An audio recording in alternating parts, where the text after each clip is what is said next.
Okay, let's go to the question, Faculty of Law. We do not have the Deputy Dean or Dean here because of their engagement. Yes, this is the code. So once you, okay, good. So some of the lecturer can also, I'm sure that you would be using all these things in your presentation in the class to get the feedback. But still, if you are not using, and you could use this as well to engage the students. But don't ask the questions where you will get some funny responses. Okay, let's go to the question, I think. Top 3 research areas for the Faculty of Law.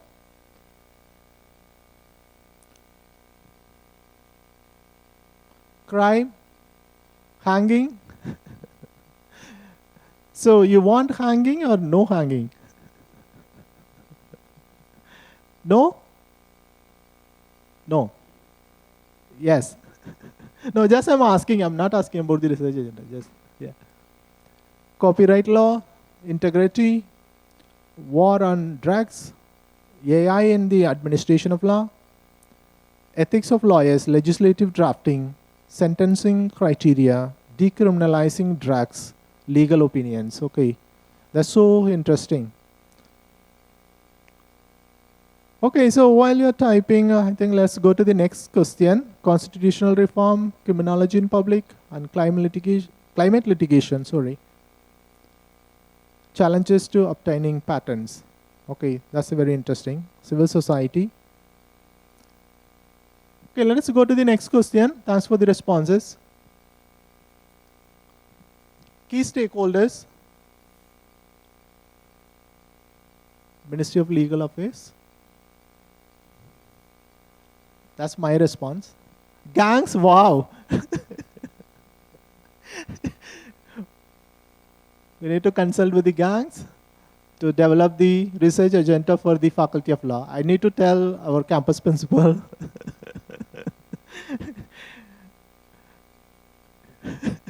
And funding for that? From them, from the gangs. They will take it from the faculties who develop the faculty research agenda then. That's interesting.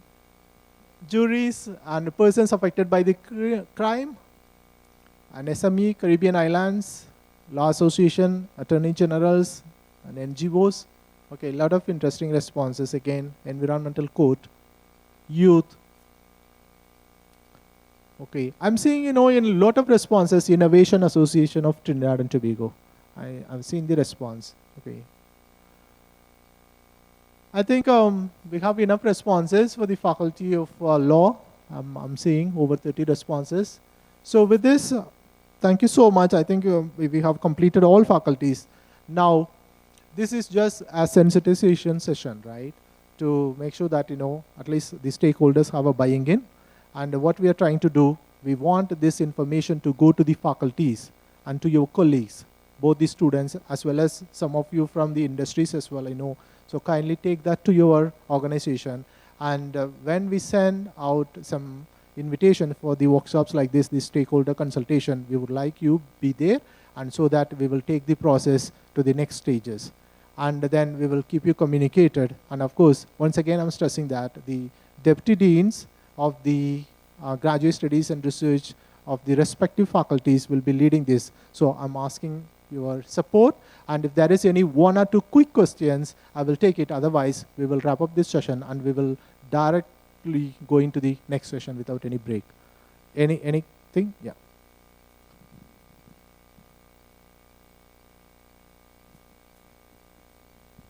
Thank you, Prof. This has been excellent, and I really commend this exercise. I just wanted to, 2 quick things. One, Prof. Simeon, in speaking about how they went about it, he mentioned that their role as a knowledge broker. And to tie into Professor Ura's point earlier in terms of the enabled environment, I'm not sure where this is captured, but in the structure, you will probably want to include the knowledge brokers. So for example, we would have noted that there are quite a few overlaps in terms of stakeholders and areas of priority potentially for various faculties, and you don't want fatigue setting in with the stakeholders where you have various faculties coming to them. So the knowledge brokers will play that role in terms of seeing where the synergies are. And secondly, in terms of, to get to Professor Ura's point, the supporting departments on the campus are critical, right? So yes, we can have an agenda, but in terms of us implementing, we need the support of the internal infrastructure. So that would be within the registrar's office. Bursary will play a key role here. So if those folks can also be engaged in this exercise, I think that will be important.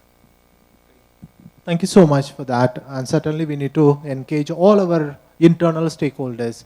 And the point is taken, and that's an excellent suggestion as well. Thank you. Any other question? Quick, okay. I'm not seeing. Yes, you all please bring the mic, yeah.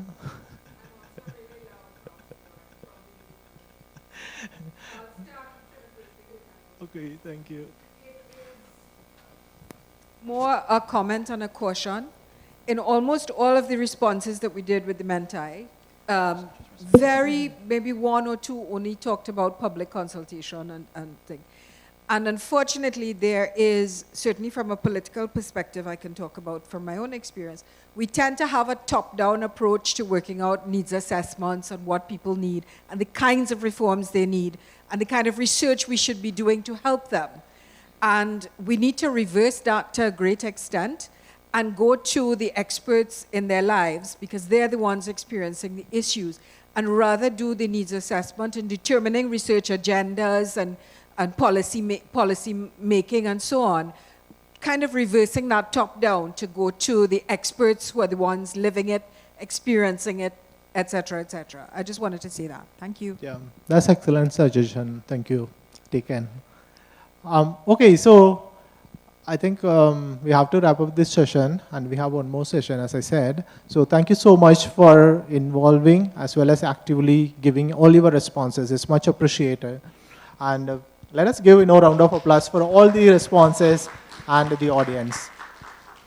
So next session is going to be led by Prof. Rahul Naidu and Dr. Ali, and I request Prof. Naidu to lead the session. Thank you.